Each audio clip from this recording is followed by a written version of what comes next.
جنوبی پنجاب سے تعلق رکھنے والے عثمان بزدار جب سے وزیر اعلیٰ کی کرسی پر براجمان ہوئے ہیں تب سے ہی پنجاب کی عوام ان سے غیر مطمئن نظر آ رہی ہے۔ اپوزیشن عثمان بزدار کو ناکام ترین وزیر اعلیٰ قرار دے رہی ہے، جبکہ خود پی ٹی آئی میں بھی بزدار کے خلاف آوازیں اٹھتی رہی ہیں، لیکن عمران خان اپنی ضد پر بے دستور قائم رہے اور عثمان بزدار کو وسیم اکرم پلس قرار دیتے رہے۔ حالات حاضرہ کے جائزہ سے پتہ لگتا ہے کہ بزدار صاحب کے دن اب گنے جا چکے ہیں۔ بزدار کی تبدیلی کے لیے میدان سجنے جا رہا ہے۔ اپوزیشن نے بھی اپنی سیاست کا مرکز پنجاب کو قرار دیا ہے اور لاہور میں ڈیرے ڈال لیے ہیں، لیکن اگر عثمان بزدار کو تبدیل کیا جاتا ہے تو اس کی جگہ کون لے گا؟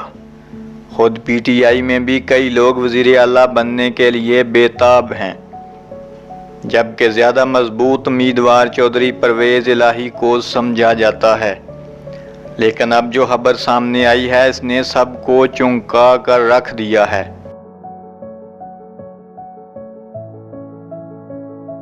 سینئر صحافی و تجزیہ کار عمران یعقوب کا کہنا ہے کہ اگر وزیر اعلیٰ پنجاب تبدیل ہوئے تو پی ٹی آئی راجہ بشارت کو وزیر اعلیٰ بنا سکتی ہے۔ نجی ٹی وی چینل کے پروگرام میں تجزیہ پیش کرتے ہوئے انہوں نے کہا، وزیر قانون راجہ بشارت وزیر اعلیٰ پنجاب کے لیے سب سے پسندیدہ امیدوار ہیں۔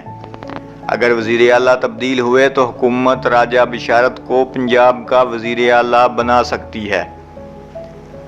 انہوں نے مزید کہا کہ راجہ بشارت نے وزیر اعظم کو یہ تاثر دیا ہے کہ میرے چودھری پرویز الہی کے ساتھ بہت اچھے تعلقات ہیں، میرے بیوروکریسی اور دوسرے اداروں سے بھی تعلقات بہت اچھے ہیں۔ اگر آپ مجھے وزیر اعلیٰ بناتے ہیں تو میں آپ کو اچھا ڈیلیور کر کے دوں گا، لیکن دوسری طرف چودھری برادران راجہ بشارت کو سپورٹ کرنے کے لیے ہرگز تیار نہیں، کیونکہ مسلم لیگ کاف چاہتی ہے کہ اگر وزیر اعلیٰ تبدیل ہو تو چودھری پرویز الہی خود ہمیشہ وزیر اعلیٰ کے امیدوار رہے ہیں۔ لیکن اس حوالے سے کیا فیصلہ ہوتا ہے بہت جلد منظر عام پر آ جائے گا۔